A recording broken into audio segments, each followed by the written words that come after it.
Hi everyone, I'm Anna. Nice to see you at my YouTube channel. This one is all about self-growth journey and what do you need during this. If you'd like to stay with us for longer, please press your thumbs up and follow this channel. I'll be happy to have you here. Your journey starts now. How to stop caring about what are other people thinking about you. This is pretty easy when you are the one who puts thoughts in their heads. And before you start protesting that no, we do not influence other people, we cannot control their minds, you are doing this every day. You are putting thoughts into people's heads every day. Because you know what? You never actually know what other people are thinking about you. Everything that you think the other person may think of you is your brain giving you the ideas of what could it be based on your self-esteem, based on your self-concept, and based on what you think about yourself. So when someone ignored you or left you on red and you are implying that they just think you are not good of a woman or a good man and you are not deserving of love or whatever it is, or when people look at you, they're definitely judging how you look like and they're pointing all the flaws in you, this is you. This is you who is thinking all of that. So if you want to free yourself from other people's judgment, you need to first start working on your self-concept. We have been talking about this in the previous video. This is what you think about yourself in the relationship to any area of your life. Whether this is about work, what do you think about yourself as professional, or what do you think about yourself just as a person? Do you think you are someone who everyone is happy to see? Do you think you are someone who instantly lights up the room once she gets or he gets into it? Just think about it, because based on these little beliefs, your brain will be implying that this is what other people are thinking about you. Now I want to talk about the concept of thought transmission, because thought transmission is actually the same of how we can transfer our thoughts from our head into heads of other people. Before you say, oh, you just said that we cannot control other people's brain, I want you to understand that what you think makes you show up in real life in a certain way. Let's take a woman and she's on the dating market and she wants to date men. But what is she thinking about herself? That she's insecure, she is always the second option, men never treat her nicely actually, and all her friends are actually prettier than her on whatsoever, and she goes to the dating market like that and she starts seeing men.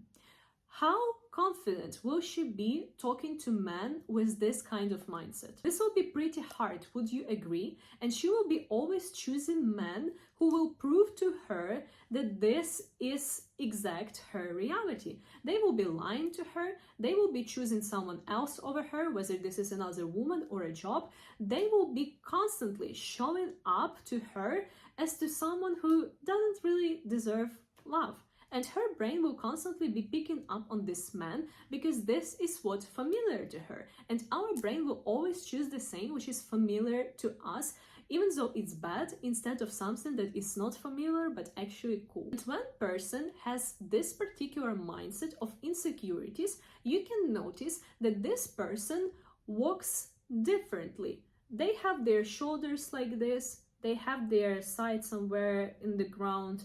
They do not talk to you like looking at your eyes or whatsoever. They are not confident in what they are saying. They are not actually talking a lot, etc. And people pick up on your thoughts about yourself.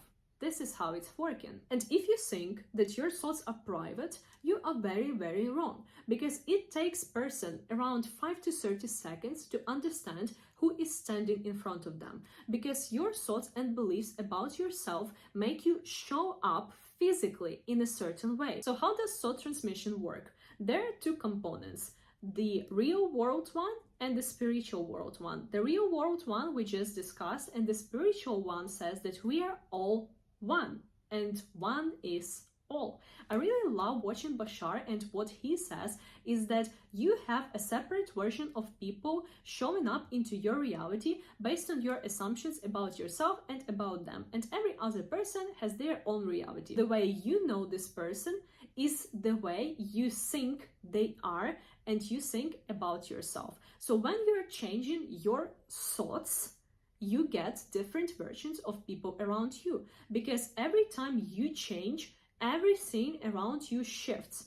There is no way that you are an absolutely different person. You have shifted all the beliefs about yourself, but people still treat you like crap or whatsoever. There either will be no people like this in your life, they will just disappear, or these people will also change. When you are affirming for yourself that, let's say, get back to our woman who is on the dating market, she starts affirming that she's everyone's dream woman, and she starts appearing like that. So she woke up and she thought, I'm everyone's dream woman, I am just so inspiring, I am the best version of myself, and I am the best choice as a partner. So she starts walking like this, she starts talking like this, her internal chemistry changes to be a match to these beliefs. And when she starts going out, the men look at her with new eyes. They look at her and like, oh my god, there is something with her.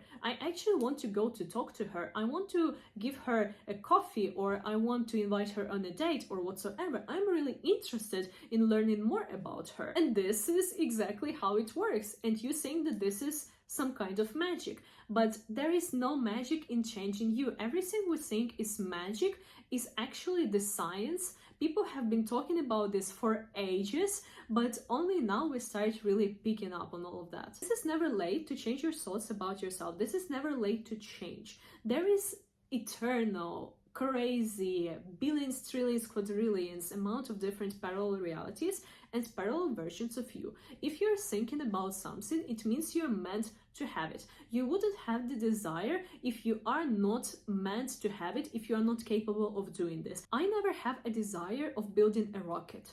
I'm just not capable of it. I never have the desire to go into space, to go see the moon, to go see Mars, whatsoever, because this is just not for me. And there is no version of me who does this. Well, maybe they are somewhere, but not so close to me that I would actually want this. So when you start having this calling, it means that you can do something. If you start having calling to be online and be on social media, if you start having calling to have this exact type of relationship, let's say, you are meant to experience this. Even if you think right now that this is not possible whatsoever, you are meant to experience your desires, because your soul strings are far more advanced and way more stronger than you can imagine. You deserve way more than you can imagine right now, and I'll be happy to see you in my next videos.